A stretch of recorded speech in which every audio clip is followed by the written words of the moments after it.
All right, so you guys have been cutting things out and you have been determining which tool to cut them out with, and everything, is pretty much starting to get laid out on your collage. And now you are wondering, well, how do we clean up our selections with the lasso tool we made? So I am going to show you. First and foremost, you could come up here and go ahead and try to do the magic wand tool, but you can see if I click out here, it's going to pick like way too many pixels just because there's way too many colors and shades. So that leaves the magic wand tool out. There is also another tool with the magic wand called the quick selection brush tool. Same deal, I could go along and try to paint here. Alright, but again, there's just way too many colors and shades for it to pick, so it's going to be tough for me to use that tool.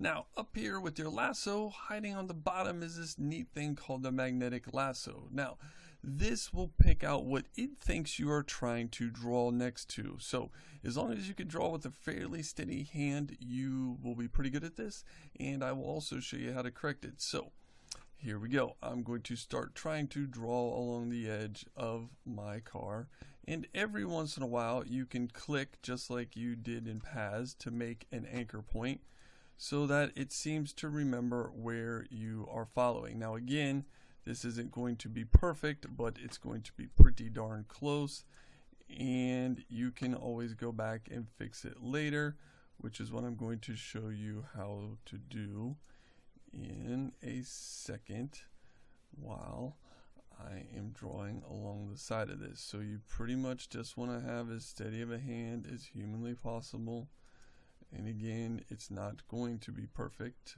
but we are going to fix that here in a second.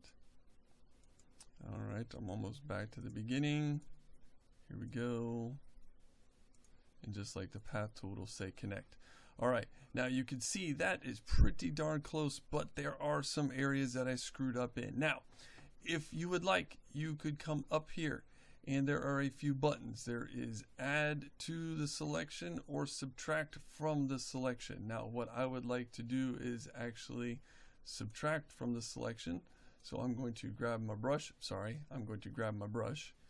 and I'm going to subtract from the selection because I don't want this. So if I carefully go around here and I tap my brush, oops, too much, gotta go back, oops, too much, I'll show you how to fix that in a second.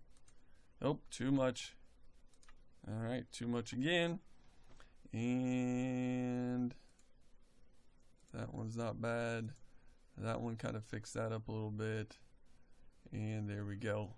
Alright, so that is about as close as I can get using the brush. Now, I can come down here back to our old handy dandy quick edit mask tool, and I can click on that again, and you can see everything that is clear will be what I am going to be getting rid of. So I can come back here, I'm going to grab a brush, and I'm going to grab a pretty hard edge brush. There we go.